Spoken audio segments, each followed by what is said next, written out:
자, 드디어 이제 9장으로 들어갑니다. 9장, 깨달음이라고 되어 있는데, 깨달음의 요소죠, 사실은. 그래서 이제 7가지 바퀴살들이 다 이제 마지막으로 전부 다 해설이 됩니다.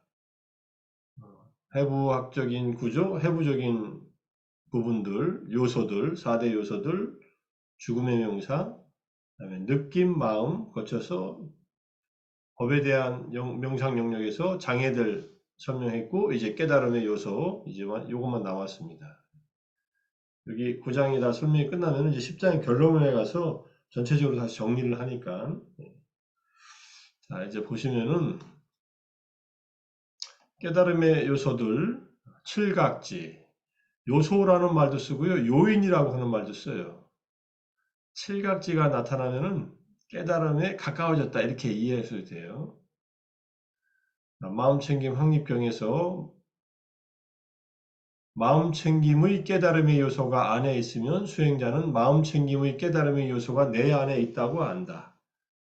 이제 염각지죠. 마음챙김의 깨달음의 요소가 안에 없으면 수행자는 마음챙김의 깨달음의 요소가 내 안에 없다고 안다. 수행자는 일어나지 않은 마음챙김의 깨달음의 요소가 어떻게 일어나는지를 알고, 일어난 마음챙김의 깨달음의 요소가 어떻게 닦아 완성되는지를 안다. 이렇게.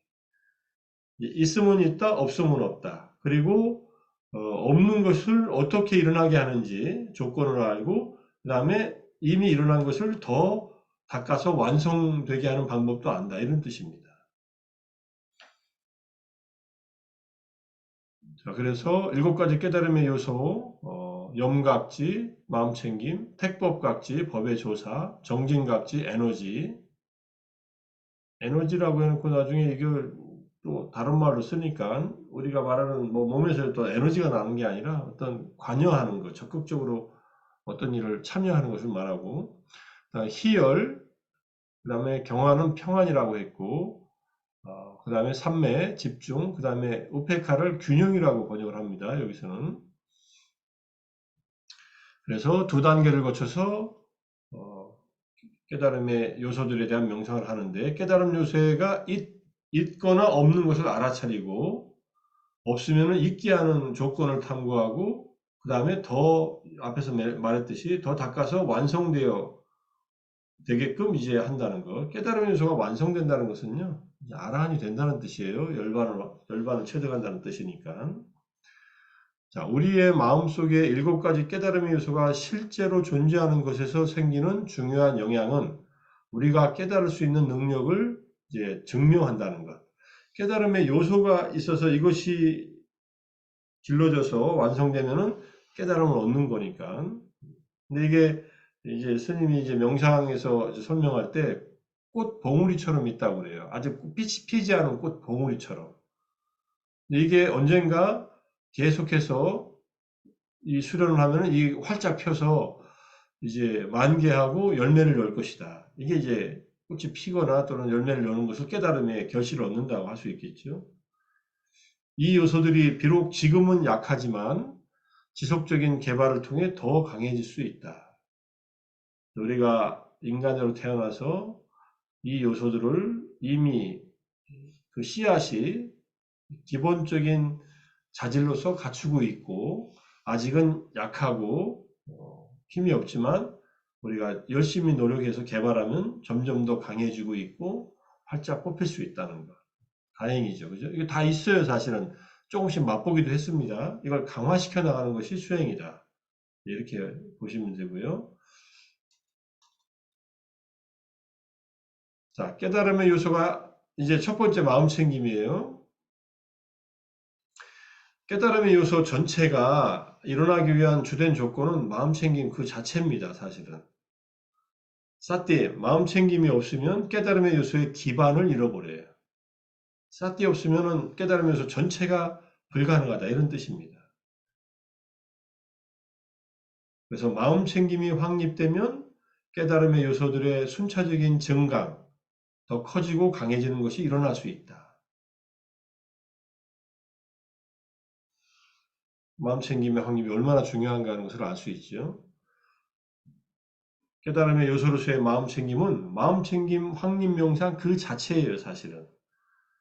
요 내용은 제가 이제 별표로 해놓고 이렇게 화살표로 위에다가 써놨는데 마츠마니카야 118번째 경전 아나파나사티 수타 들숨날숨에 대한 마음챙김경, 그다음에 상유타니카야 54 상유타에 여기 이제 이게 이제 아나파나사티 상유타예요. 들숨날숨 상유타인데 거기에 13, 14, 15, 16번째 경전, 제가 거기에 한 경전만 써놨습니다. 아난다 경에서. 그래서 여기 경전을 보면요, 비구가 위에 들숨날숨 마음챙김경하고 밑에 내용 거의 같습니다. 비구가 몸에서 몸을 관찰하면서 세상에 대한 욕심과 싫어하는 마음을 버리고 근면하고 분명히 알아차리고 마음 챙기면서 머물 때 그에게 잊어버림이 없는 마음 챙김, 여기서 잊어버림이 없는 마음 챙김, 잊지 않는 마음 챙김이 확립된다. 비구들이여 그에게 잊어버림이 없는 마음 챙김이 확립될 때 그때 그 비구에게 마음 챙김의 깨달음의 구성 요소가 생긴다. 그때 비구는 마음챙김의 깨달음의 구성 요소를 닦고 이러한 닦음을 통해 마음챙김의 깨달음의 구성 요소를 성취한다. 이게 이제 들숨날숨에 대한 마음챙김경, 아나파나사티 경에서 나오는 얘기고요.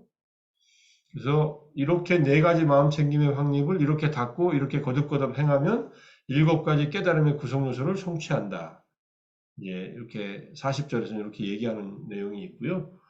아난다경에 보면은 상유타니카야 54번째 아나파나사티 상유타 들숨날숨 상응구에 보면은 13번째 경전도 있고 14번째 경전도 있는데, 아난다여 들숨날숨에 대한 마음 챙김을 통한 삼매라는 한 가지 법을 닦고 많이 공부 지으면, 여기서는 위에는 몸에서 몸을 관찰하면서 또는 신수신법에서 각각 신수신법을 관찰하면서 지낸다고 했는데, 밑에는 아나파나사티 사마디, 아나파나 들숨날숨에 대한 마음 챙김을 통한 삼매예요. 이 삼매는 뭐 아무리 약해도 근접삼매고, 이 삼매를 통해서는 제4선까지, 새끼의 제4선까지 갈 수 있습니다.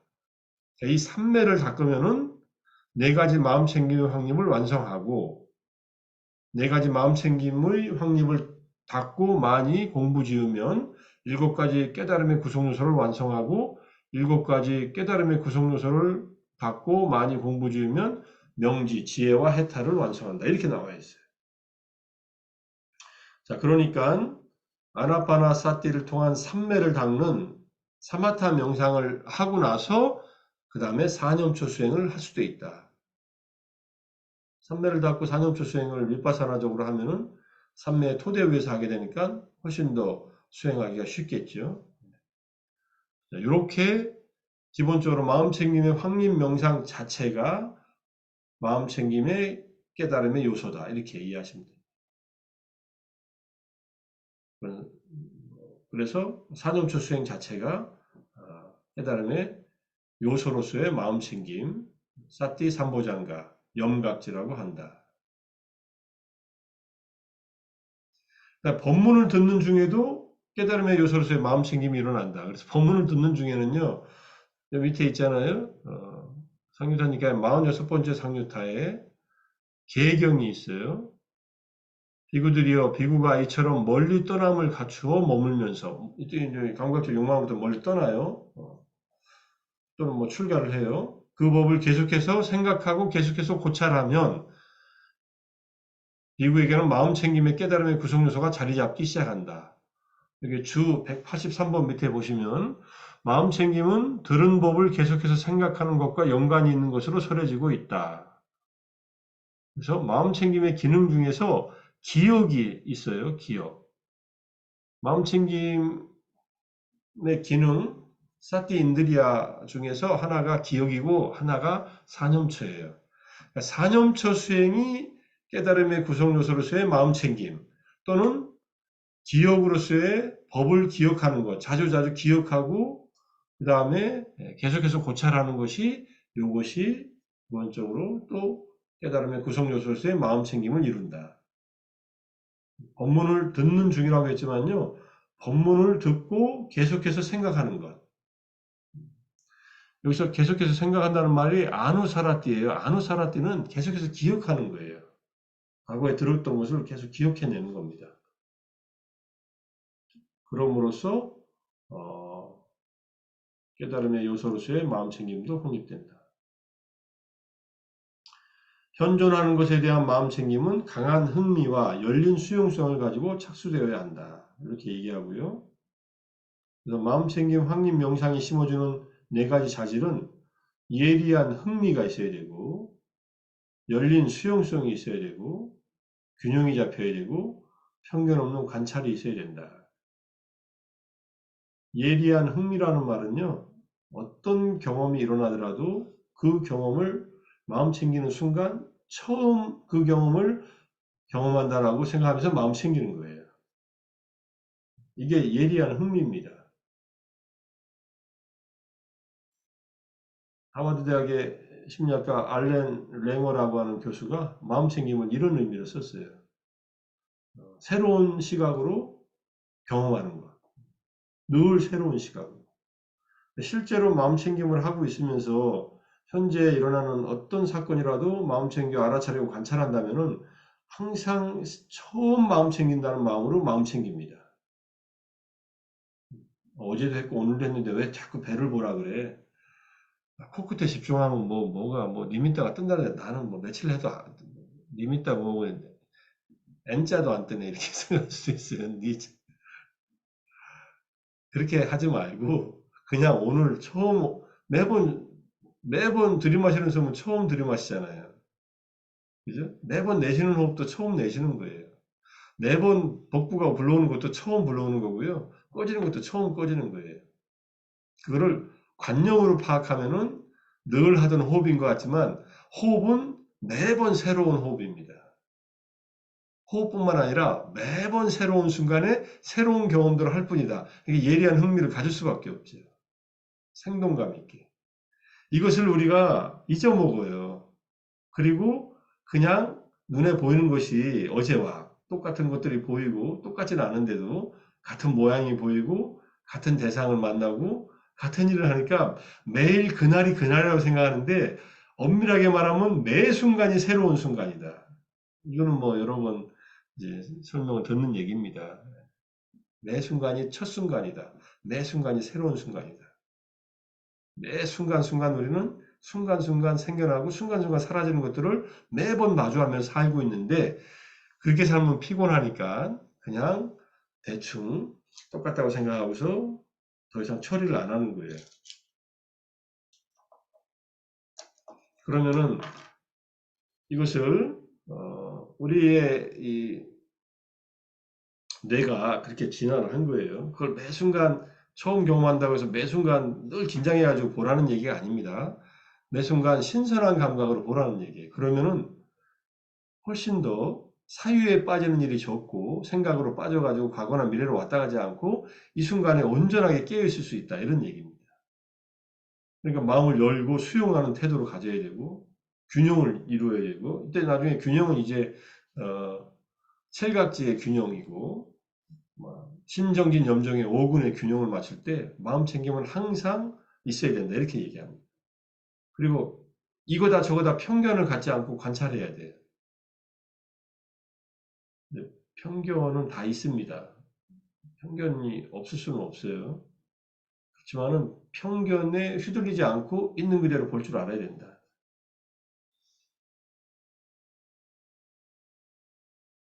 자, 오른쪽에 성공적인 법문을 기억하고 또 남에게 정확하게 전달할 수 있어야 된다 하는데 지금 왼쪽에서 말했듯이 예리한 흥미와 열린 수용성, 균형 잡히고 편견 없는 관찰의 유지가 요구되고 여기서 법문을 듣고 기억하려는 시도 이것과 마음챙김의 확립 명상의 개발이 만난다. 법문을 듣고 기억하려는 것과 마음챙김 확립 명상이 딱 결합되는 순간이 이런 순간이다. 이 네 가지가 유지되는 순간. 그래서 마음챙김의 깨달음의 요소에 세 가지 정취가 있습니다. 그것을 첫자만 따서 SAP이라고 해요. SAP라고 해도 되고 SAP이라고 해도 되고 이 말을 간단하게 말하면 부드럽게 소프트하게 깨어있는 awake, 그 다음에 현존, 프리센스. 이거를 셉을 이제 그냥 한마디로 하면 부드럽게 깨어있는 현존이다. 이 세 가지 요소의 결합은 마음 챙김의 존재 여부와 어떻게 일어나고 닦아 완성하는지 알아차리기 위한 안내와 기준의 역할을 합니다. 내 마음이 지금 부드럽게 깨어있는 현존 상태인가 아닌가를 딱 알면은 부드럽지도 않고 깨어있지도 않고 현존하지 않다는 것은 마음 챙김이 없다는 얘기다. 이런 뜻입니다. 부드럽다는 말은 사띠가 잘 확립될 때 마음이 얻는 열림과 수용성을 나타내기 위한 말이다. 마음이 열리고 수용적이 된다. 훨씬 마음이 유연해져요. 부드러워지고 열리고. 근데 이게 사띠가 잘 확립되지 않으면요. 마음이 경직돼요. 자기 생각에 파묻히고 나라는 주장에 꽉 틀에 딱 엉켜 있어요. 그리고 굉장히 폐쇄적이 되고 굉장히 자기 고집만 부리죠. 깨어있는은 마음 챙김의 기억 뉘앙스의 암시에 따라 생기는 깨어있는 자질과 이 소프트한 것이 결합한다. 기억 뉘앙스의 암시에 따라 생기는 깨어있음. 말이 좀 어렵지만 지금 이 순간에 선명하게 기억하고 있는 것, 선명하게 깨어있는 것. 그것이 현존하고도 연결되죠. 현존의 자질은 마음 챙김과 함께 우리가 현재 순간에 온전히 존재할 때 생긴다. 지금 이 순간 여기서 온전히 존재할 때 현존의 정취가 생긴다는 거예요. 그래서 부드럽게 깨어있는 현존이 지금 사띠가 갖고 있는 사띠의 깨달음 요소, 마음챙김의 깨달음 요소가 갖고 있는 세 가지 정취라고 했지만 자질이다 이렇게 보시면 돼요. 부드럽다는 말을 하니까 기본적으로 열림과 수용성은 이게 메타하고도 연결될 수 있어요. 자해수행. 자해수행하면 마음이 훨씬 부드럽거든요. 윗바사나 하는 사람들은 좀 경직될 수도 있어요. 관찰하느라고. 경직된 것은 아직 초보자라는 뜻이죠. 실제로. 근데 이제 점점점 잘 되면요. 예리하지만 부드럽게 열리고 수용적이 됩니다. 저도 많이 수행하는 분들 많이 봤고 저도 수행을 해봤고 해서 아는데 제대로 사티가 확립되면요. 마음이 열리고 부드러워집니다. 그래서 어떤 경험이 오더라도 전혀 거부감도 없고 집착도 안 하면서 그 상황에서 그 사태들에서 자기가 할 수 있는 최선의 일, 그 다음에 가장 현명한 일을 하게 돼요.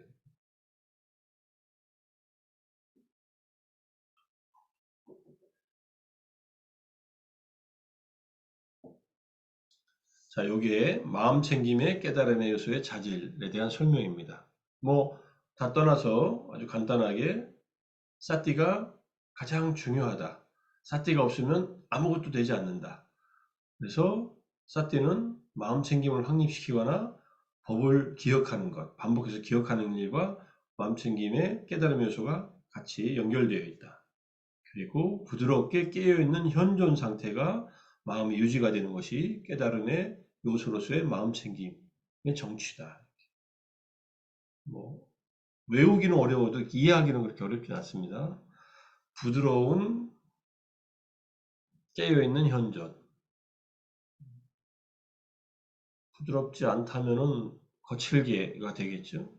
거칠다는 말은 분노가 조절이 안 된다는 뜻이에요. 쉽게 말해서. 자기가 화내는지도 몰라요. 사태가 없어서 화를 낼 때는. 사띠가 있는 채로 있으면요, 화내는 것이 올라오면 딱 불편한 것을 바로 알아요. 그래서 바로 분노 알아차려서 그게 가라앉게 하든지, 뭐 어쨌든 자애의 마음으로 그걸 융화시켜서 내려놓든지, 이렇게 하게 됩니다. 그리고 깨어있다는 말은, 영어로 하면 allert라 그래요. A-L-E-R-T, alert. A-L-E-T인가요? alert? 민첩해요. 민첩하게 작동해요. 부드럽지만 민첩하다는 거 이해하시죠? 그래서 마음의 상태가 아주 민첩합니다. 민첩하다는 것은 대상이 나타나면은 바로 가서 포착을 해요. 바로 가서 딱 알아차리는데 부드럽게 빠르게 간다는 얘기예요. 부드러우면서 빠르게. 말이 좀 조금 이상하지만 그 두 개가 결합하면 그렇다는 얘기고요. 아주 예리해지고 날카로워집니다. 우리 마음이 이렇게까지 동시가 아니라, 뭐, 아무튼간, 몸에서 일어나는 일, 마음에서 일어나는 일을 이렇게 빠르게 정확하게 포착할 수 있다는 것을 이 사티가 확립되면은 딱 경험을 하게 돼요. 그리고 이 순간에 철저하게 현존하고 있습니다. 과거의 일이 떠올라도 이 순간에 현존하는 마음으로 마음 챙김을 보게 되고, 미래의 일을 생각하더라도 이 순간에 깨어있는 마음으로 보게 되니까 과거와 미래로 가서 생각에 빠지는 일이 확 줄어들고 지금 여기에서 끊임없이 현존하게 되고, 과거가 올라오면 올라오는 대로, 미래가 떠오르면 떠오르는 대로 그대로 다시 현재 상황으로 돌아옵니다. 그러니까 제대로 현재를 살 수 있다, 이런 뜻입니다. 굉장히 파워풀한 마음 챙김입니다, 이것은. 이건 수련해서 기를 수 있다. 얼마든지 길러야 되고, 기를 때에만 다른 요소들의 성공이 보장된다. 마음 챙김의 확립이. 그러니까 칠각지로 가기 전에 이 들숨날숨 마음 챙김경, 호흡 마음 챙김경에서 사념초를 완성하면 칠각지가 생겨난다고 하는 말이 딱 여기 해당하는 거예요. 사념초 완성하면요, 처음에 염각지부터 딱 자리를 잡고, 그 다음에 택법부터 뭐 나머지 6가지 깨달음의 요소들이 펼쳐지는 겁니다. 그 토대 위에서. 법의 조사는, 법의 조사의 깨달음의 요소에 대한 가르침은 경전에서 법의 조사, 택법의 깨달음의 요소가 안에 있으면 수행자는 법의 조사의 깨달음의 요소가 내 안에 있다. 내 마음이 지금 법의 조사의 깨달음 요소가 있다는 걸 알고, 법의 조사의 깨달음 요소가 안에 없으면 수행자는 법의 조사의 깨달음 요소가 내 안에 없다고 안다. 수행자는 일어나지 않은 법의 조사의 깨달음의 요소가 어떻게 일어나는지를 알고, 그 조건을, 일어난 법의 조사의 깨달음의 요소가 어떻게 닦아 완성되는지를 안다. 이렇게 되어 있어요. 확대경에 비유를 합니다. 확대경, 돋보기로 대상을 이렇게 딱 대면은 밑에 작은 꽃이 크게 보이잖아요. 확대경에 이 태가 있어요. 태. 겉에 둘러싸면 태 안에 이제 돋보기가 끼워져 있는 거니까 이것이 가르침을 태로 한다. 그냥 막 보는 게 아니에요. 가르침, 담마의 입각에서 본다는 얘기예요. 현재 순간에 일어나는 것을 조사하기 위한 기본적인 기준점이 바로 가르침이다. 가르침을 통해서 본다. 물론 이거는 뭐 선입견을 통해서 보라는 게 아니에요. 있는 그대로 보는 건데, 담마의 입장에서 본다는 거. 그래서 마음 챙김의 열린 수용성을 통해 정보를 점검하고 세심히 살피며 조사하는 것에 의해서 이 법의 조사, 이것이 존재하게 된다. 자, 법의 조사의 태도는 이미 앞에서도 얘기했지만 예리한 흥미, 많은 탐구심, 사물을 따라가서 이해하려는 바람, 이해하려고 하는 위시예요. 그런 욕구가 있다. 이것은 어떻게 표현되냐면, 이제 정지부 경전, 아니, 정일왕병에 나오는 건가요? 거기서 이제 얘가 나와서 이 몸에는 흙의 요소가 있는가? 이 몸에는 물의 요소가 있는가? 이 몸에는 불의 요소가 있는가? 이 몸에는 바람의 요소가 있는가? 라고 질문을 자기한테 던집니다.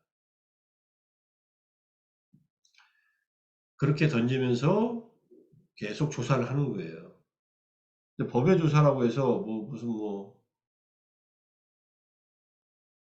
이때 법은 기본적으로 가르침을 테두리로 한다 했잖아요. 가르침과 담마와 그 다음에 실제 가르침의 내용들이에요. 이게 지금 지수화풍의 4대 요소로서 몸을 관찰하는 것은 그대로 그게 있는 실제니까 그 가르침에 따라서 지수화풍을 통해서 각각의 땅의 요소 또는 흙의 요소, 물의 요소, 불의 요소, 바람의 요소가 있는지를 질문을 통해서 탐구하는 겁니다. 조사를 하는 겁니다.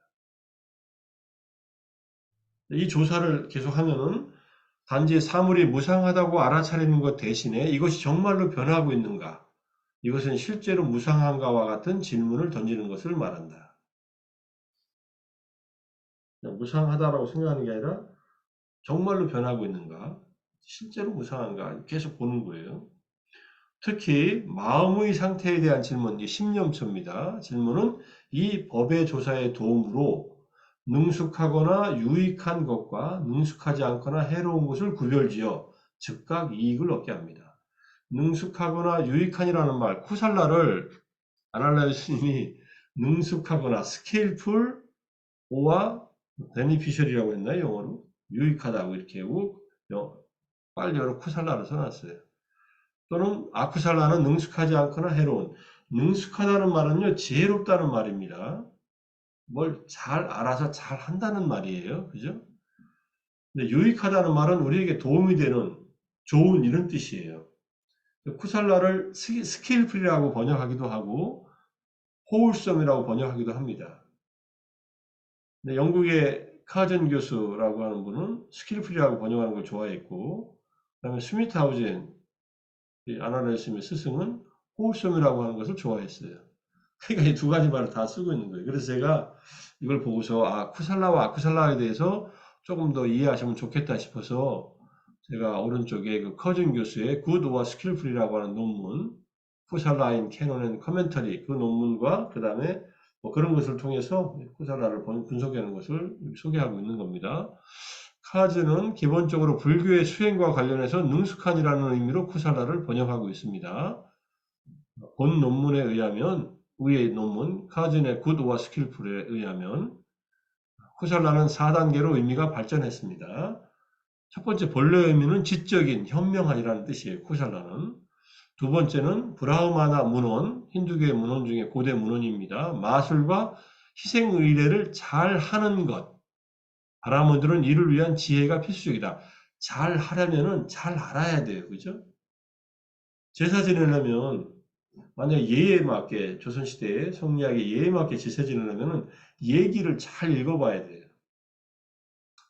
예기 안에 시소 예라고 돼 있잖아요. 시경, 서경, 예경이 있는데 예경 안에는 중국이 고대에 이미 공자 이전부터 있었던 거예요. 시경, 서경, 예경, 예기와 그다음에 역경까지 주요까지 거기 안에 제사하는 방법이 상세하게 기술돼 있어요.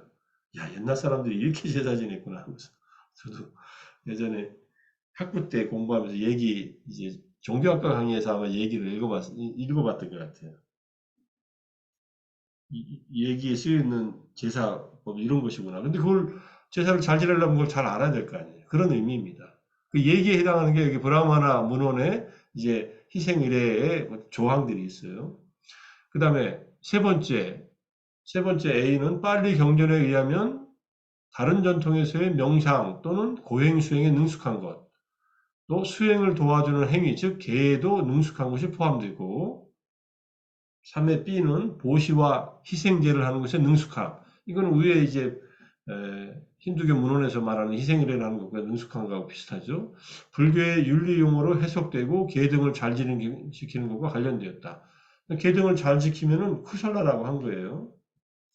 마지막에 후대의 불교와 자연학의 문헌에 의하면 온전하거나 호울섬하거나 좋은 상태를 가리키는 용어로 일반화되기 시작했다. 호울섬, 온전하다고 했는데 여기서는 유익하다고 한 겁니다. 이 내용이 이제 초기불교 번뇌라는 제 논문에 237쪽에 있으니까 나중에 자세히 알고 싶으시면 다양한 번뇌에 대해서 정리해 놨으니까 한번 보십시오. 2010년도에 아마 논문 썼을 거예요. 그래서 이게 생각나가지고 이겼다. 오른쪽 하얗게 비워두면 또 섭섭하니까 이렇게 집어넣는 거예요. 좀 쿠살라라는 말 이해하는 데 도움이 되셨어요? 초기 경전에서 부처님이 성구경 아리아 파리에사나 스타라고 성스러운 구암경에서 그분이 출가한 이유는 쿠살라를 구해서 출가했다고 나와요. 쿠살라. 그때 쿠살라는 열반과 동의어입니다. 여기서 유익하다는 것은 열반에 도움이 된다는 말인데 궁극의 쿠살라 이것은 열반이다. 궁극의 선이라고 할 수 있죠. 수문 보눔이라고 이제 라틴어로 말하는 가장 좋은 것 이런 뜻이에요. 그럼 뭐 불교에서는 열반이잖아요. 쿠살라의 정점엔 열반이 있다는 거. 그러니까 열반이라고 하는 쿠살라에 도달하기 위해서 도움이 되는 모든 것들은 유익한 법들입니다. 그러니까 마음 상태에서 지금 내 마음이 유익한 마음 상태인가? 해로운 마음 상태인가? 더 구체적으로 탐욕이 있는가? 분노가 있는가? 미혹, 어리석음이 있는가? 침체되어 있는가? 산만한가? 우리 신념수에서 말했던 그 5가지. 처음에 그 다음에 탐욕이 없는가? 분노가 없는가? 미혹이 없는가? 이것도 결합돼서 그런 마음 상태에 대해서 질문을 던지고 마음 상태를 조사하는 겁니다. 그렇게 안으로 조사를 향하는 것은 마음챙김 확립 명상을 위해 실질적인 지원을 제공하는 메타 알아차림의 형태를 조성할 수 있다. 메타 어웨어니스. 내가 알고 있는 것을 또 아는 거예요. 메타 어웨어니스는 그겁니다. 내가 욕심을 부리고 있는 것을 아는 것. 화내는 것도 아는 것. 어리석다는 것도 아는 것. 계속. 메타 어웨어니스. 법의 조사는 그런 차원에서 한다는 얘기입니다.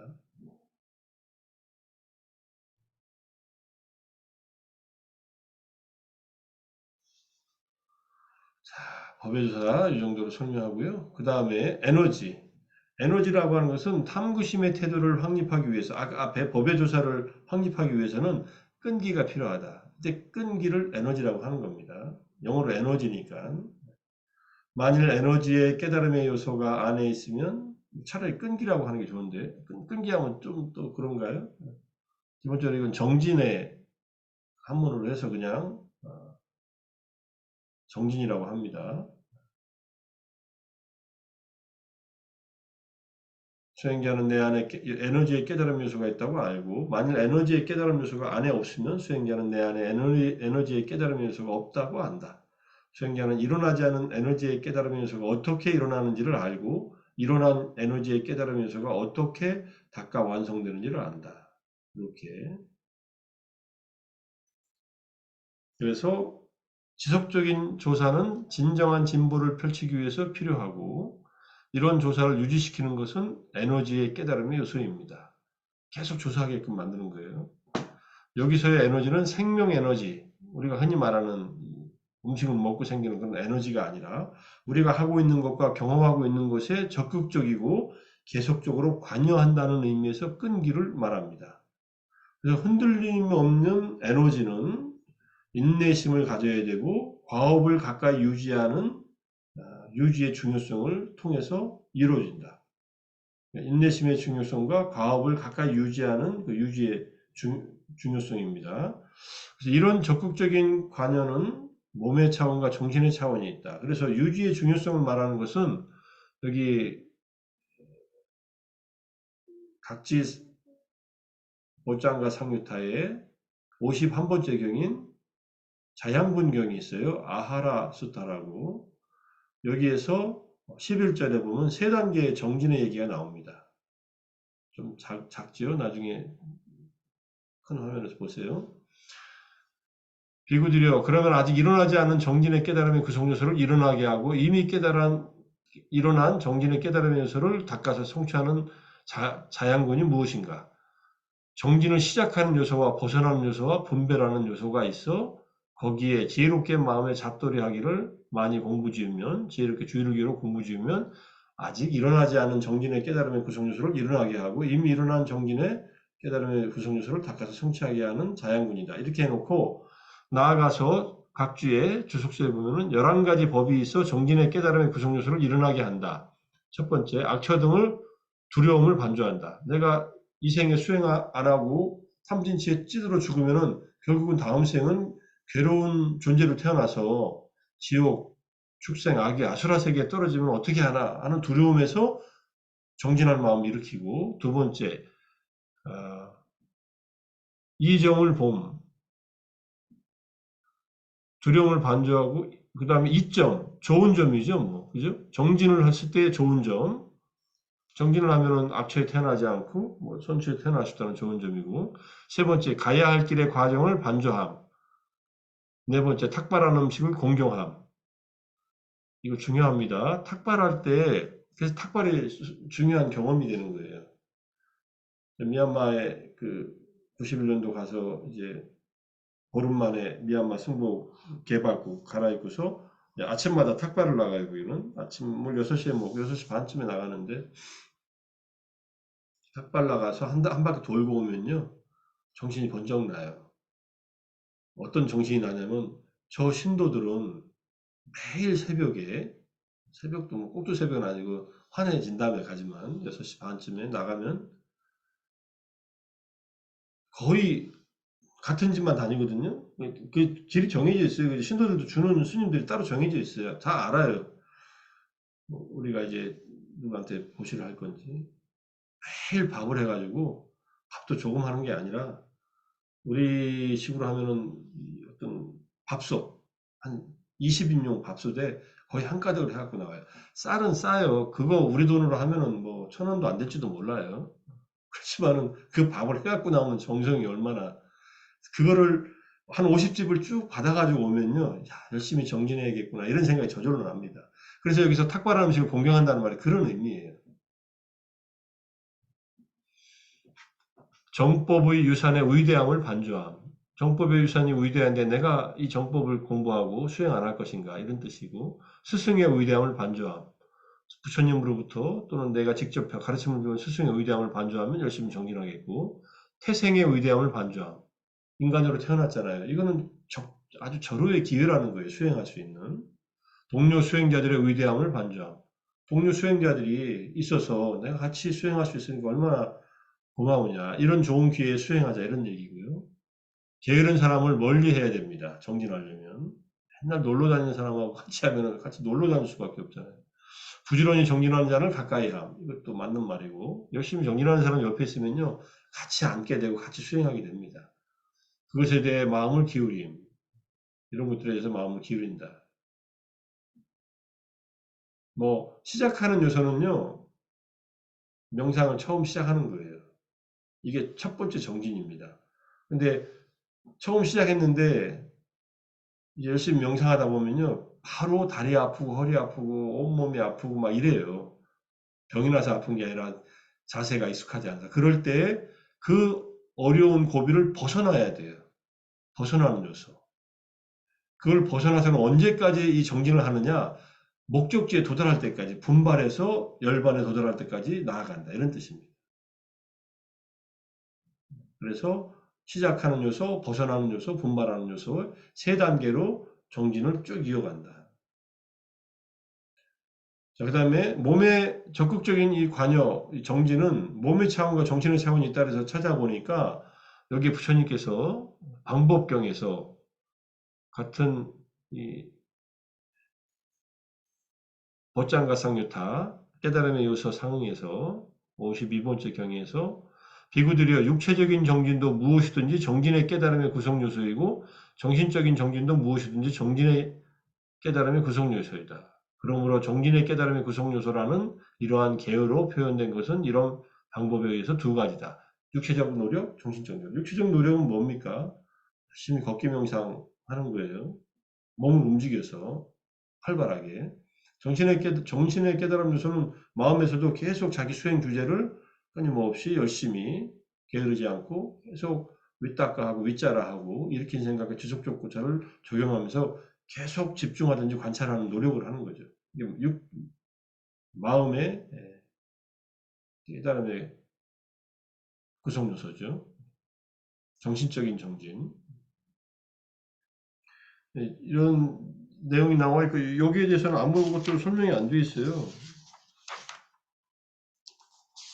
법회조사 지금 이제 에너지 보고 있으니까 에너지에 지금 이렇게 몸의 차원과 정신의 차원을 가질 수 있다라고 하니까 아무 설명이 없어서 이거 뭔가 있겠다 싶어서 찾은 겁니다.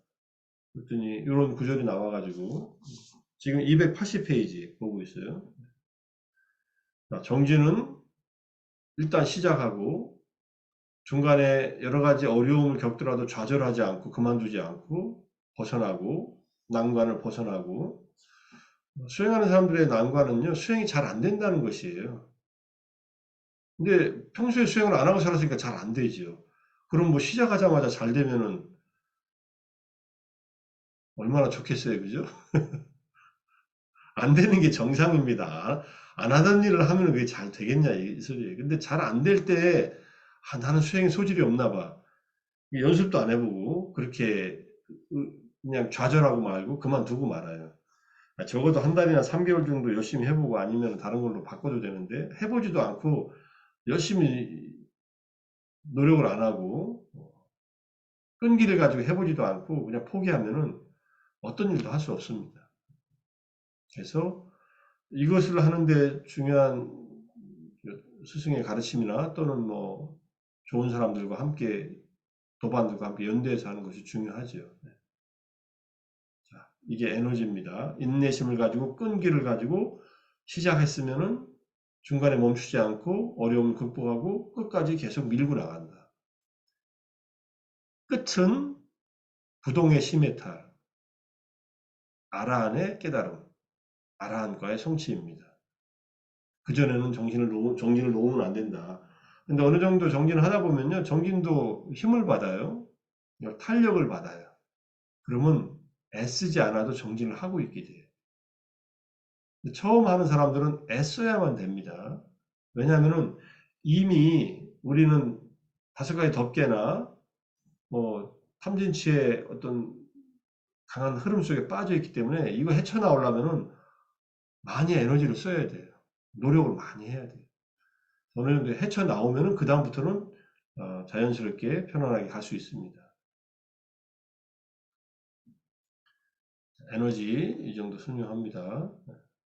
정진에 이제 우리 지금에서 팔정대도 정진이 있잖아요. 육바람이라도 정진바람이 있고 정진이 없으면은 아무것도 안 됩니다. 노력하지 않으면 아무것도 일어나지 않습니다. 더 나빠집니다. 근데 정진이에요. 우리 바른 정진이라고 하는 말은 팔정도의 다른 요소들, 정진을 뺀 다른 요소들과 함께 어우러질 때 세트로 팔정도가 되는 거예요. 나중에 이제 바른 삼매에 대한 얘기가 나옵니다. 바른 삼매는 절대적으로 다른 7가지 바른 길에 도움을 받아서 바른 삼매가 된다. 그 중에 첫 번째가 바른 견해다. 그러니까 에너지를 이 끈기와 이런 에너지를 갖춘다는 것은 그다음 적극적인 관여로서 끈기를 가지고 노력하는 것은 바른 방향으로 돼야 되고 바른 방향이 아니고 무조건 100m 달리기 합니다 하고 뛰라고 했는데 안대를 감아놓고 뛰라 그래요. 그럼 어디로 뛰어요? 잘못하면 뒤로 갈 수도 있어요. 그래서 눈을 뜨고 바른 이해를 바탕으로 해서 바른 방향으로 닛바나로 향하는 방향으로 가야 된다 이런 뜻입니다. 어리석은 자가 밥을 지으면 모래를 넣고 밥을 짓고 지혜로운 자가 밥을 지으면 쌀을 넣고 밥을 짓는다는 말이 있어요. 모래를 넣고 아무리 밥을 지어도 먹을 수 없다. 처음부터 바른 입장을 세우고 그 다음에 바른 노력을 해야지. 그리고 노력 안 하면은 뭐 죽도 밥도 안 되죠. 불 안 떼고 밥 안 지으면은 뭐 아무것도 얻을 수 없죠. 지약 작전의 원칙. 지약은 5개를 이미 생긴 5개는 끊어버리고 아직 생기지 않은 5개는 차단하고 이미 생긴 칠각지는 계속 증장시키고 아직 생기지 않은 칠각지는 일어나게 하고 에너지, 적극적 관여, 적극적인 끈기를 가진 노력은 그렇게 이해하시면 됩니다.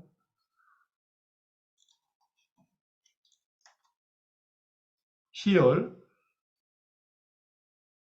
마음챙김, 앞에서 말한 지속적 탐구, 법의 조사, 적극적 관여, 끈기를 가진 적극적 관여의 지속적인 지원을 결합하면은 유익한 기쁨, 희열에 도달합니다.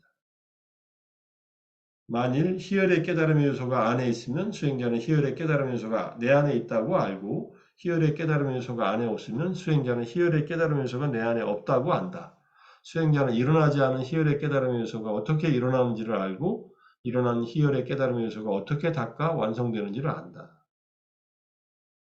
그래서 이 그림처럼 마음챙김과 탐구와 끈기가 이미 앞에서 말한 3가지 깨달음의 요소가 있으면 유익한 희열이 생겨나고 이 유익한 희열을 매개로 해서 평안, 화사디, 평안이라고 되어 있는 평안과 집중, 삼매와 이쪽으로 자연스럽게 인도된다. 이 자연스럽게 인도된다는 말이 안구타르니카야 10법의 두 번째 경에 나와요. 이게 의도경이에요. 여기에 보면은 계를 지키고 계를 부족한 자는 내게 후회가 없기를 하는 의도적인 생각을 할 필요가 없다. 계를 지키고 계를 부족한 자에게 후회가 없는 것은 당연하기 때문이다. 후회 없는 자, 환희하는 자, 희열을 느끼는 자. 그래서 희열을 느끼는 자는 내 몸이 편안하기를 하는 의도적인 생각을 할 필요가 없다. 희열을 느끼는 자의 몸은 편안한 것은 당연하다. 이렇게. 그 다음에 내 몸이 편안한 자는 내가 행복을 느끼기를 하는 의도적인 생각을 할 필요가 없다. 몸이 편안한 자가 행복을 느끼는 것은 당연하고, 행복한 자는 내 마음이 삼매에 들기를 하는 의도적인 생각을 할 필요가 없다. 행복한 자의 마음이 삼매에 드는 것은 당연하기 때문이다. 그 다음에 삼매에 든 자는 나는 있는 그대로 알고 보게 되기를 하는 의도적인 생각을 할 필요가 없다. 삼매에 든 자가 있는 그대로 알고 보는 것은 당연하기 때문이다. 당연하다는 말, 단마타, 법다음인데 법의 고유한 성질이지만 이유가 분명히 정해진 것을 말한다. 이렇게 자동적으로 이게 일어난다는 얘기예요. 그래서 희열의 깨달음의 요소로 성장할 수 있는 것은 현재 순간에 존재하는 미묘한 기쁨, 즉 비세속적 유형의 유익한 희열의 확립은 평안과 집중을 통한 자연스러운 진보가 균형을 이루는 데서 정점을 이룹니다. 희열은 당연히 갖춰야 되고 유익한 희열은 우리에게 집착하지 않는 이상 해가 없다. 집착하면 사라져요. 안 붙들면은 있을 만큼 있다가 없어집니다.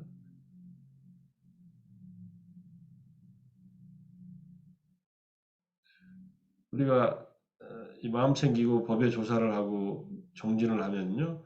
희열이 생긴다는 거예요. 지금까지 만약에 수행을 쭉 해왔으면 마음 챙기면 확립이 어느 정도 경험됐고 지혜도 더 개발됐고 법의 조사로 그 다음에 정진력이 갖춰져 있으면요. 이 세 가지가 기본적으로 갖춰져 있으면은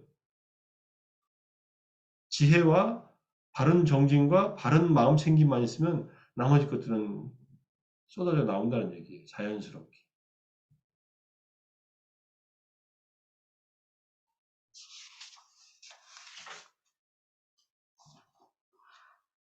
그 다음에 평안입니다.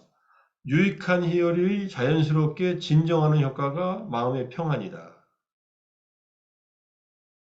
그래서 만일 평안의 깨달음의 요소가 안에 있으면 수행자는 내 안에 평안의 깨달음의 요소가 있다고 안다. 만일 평안의 깨달음의 요소가 안에 없으면 수행자는 내 안에 평안의 깨달음의 요소가 없다고 안다. 수행자는 일어나지 않은 평안의 깨달음의 요소가 어떻게 일어나는지를 알고 일어난 평안의 깨달음의 요소가 어떻게 닦아 완성되는지를 안다. 유익한 희열을 얻으면 몸과 마음의 평안을 경험하고 평안을 경험하면 그 다음에 행복을 경험하고요. 행복은 삼매로 연결되는 이런 구조를 갖고 있습니다. 자, 이런 방식으로 일어난 평안과 고요는 몸과 마음 둘 다에 영향을 미치고 몸은 평안하고 마음은 고요해진다. 이것은 평안의 깨달음의 요소로 발현됩니다. 몸과 마음의 평안은 행복으로 인도되고 행복의 결과로 삼매가 자연스럽게 일어난다. 이게 우리의 이제 그림 얘기고요.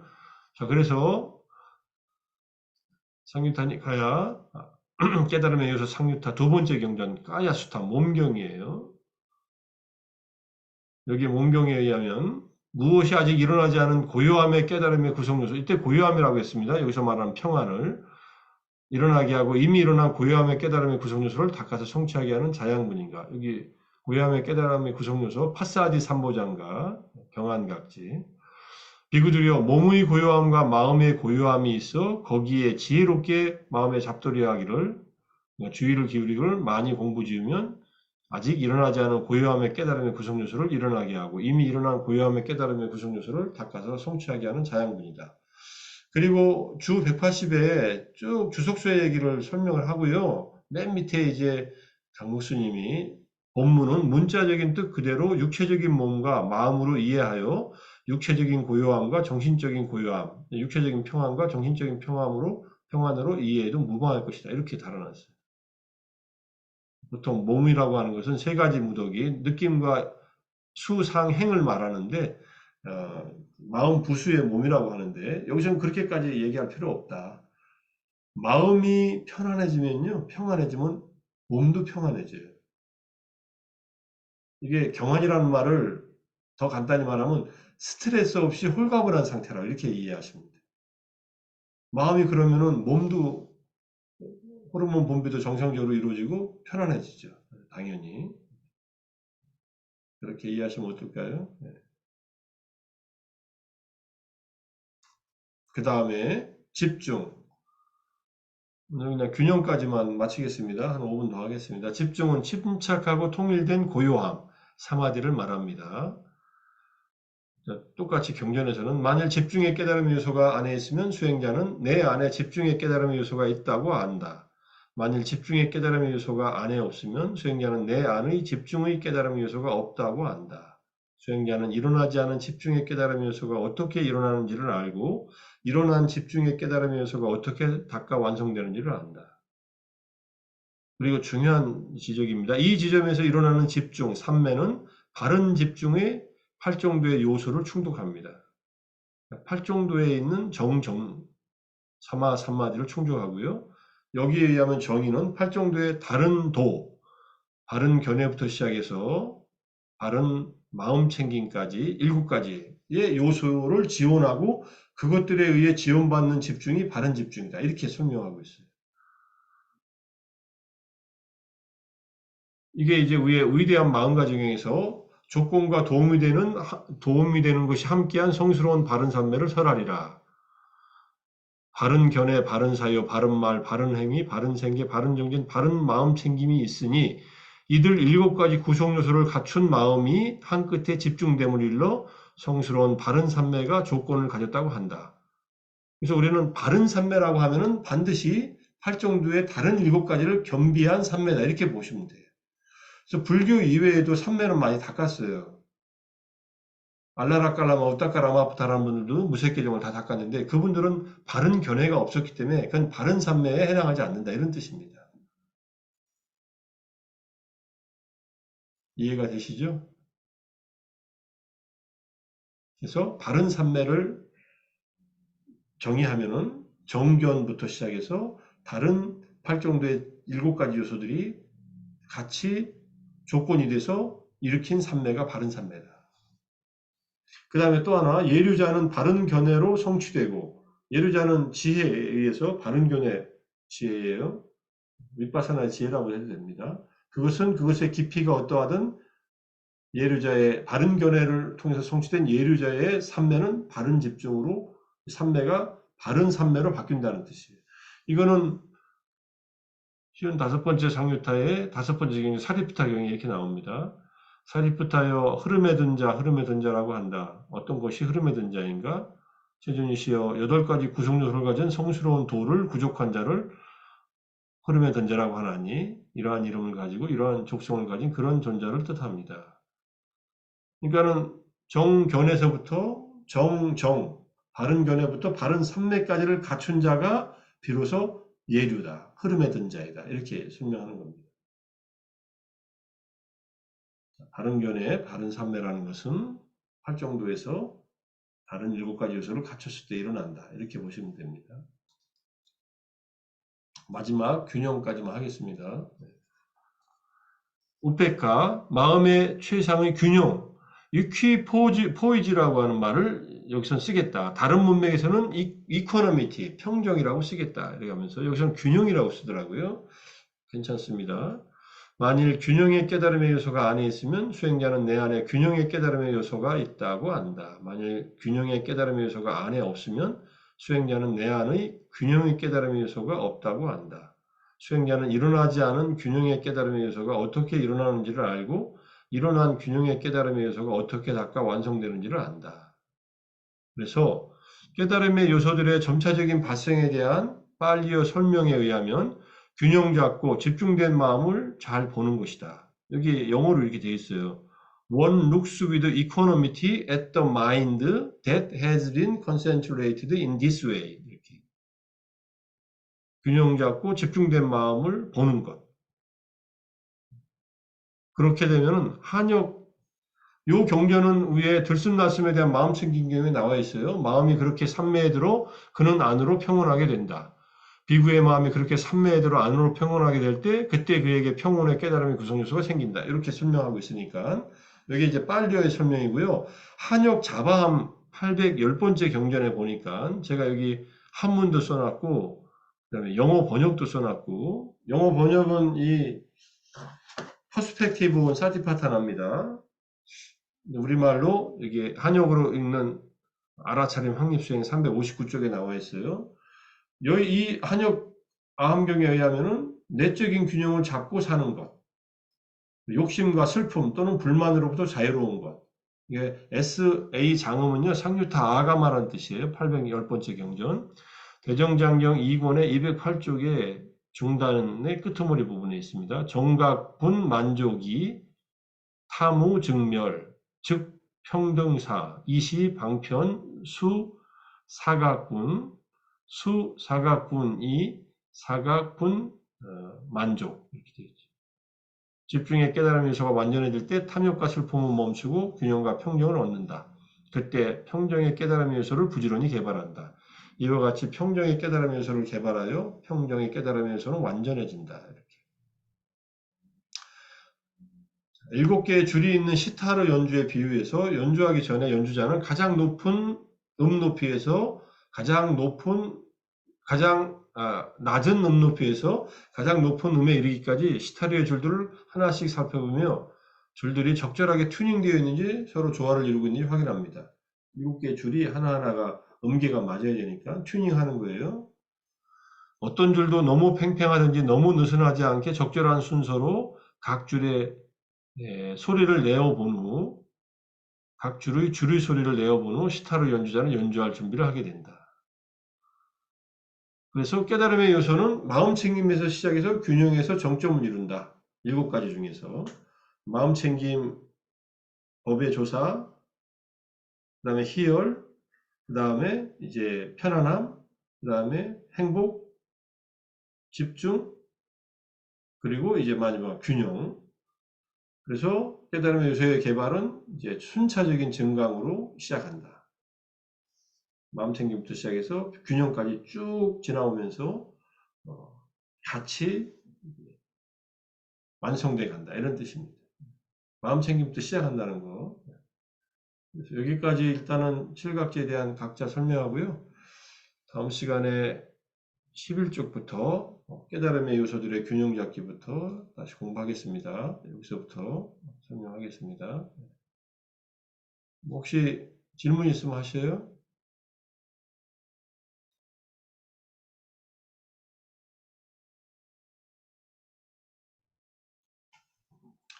책 다시 한번 또 잘 읽어보시고요. 또 궁금한 거 있으면 다음 시간에 뒷부분 하고, 그 다음에 이제 다음 시간하고 그 다음 시간 있으니까 오늘 뭐 같이 얘기를 못 나눠도 혹시 다음 주까지 또 공부하고 싶은 내용이 있거나 함께 공부하고 싶은 내용이 있으면은 제안해 주시면은 공부할 기회를 또 가질 수도 있으니까 1월 달뭐 공부를 시작한다면은 1월 중순부터 하든지 집중 명상 끝나고 그렇게 할 예정이니까 제안을 해주시면 감사하겠습니다. 자, 그러면 오늘 여기서 10쪽에서 마치고 다음 시간에 11쪽부터 하겠습니다. 고맙습니다. 수고하셨습니다. 예, 편히 쉬십시오. 감사합니다. 수고하셨습니다. 감사합니다. 예, 편히 쉬세요. 네.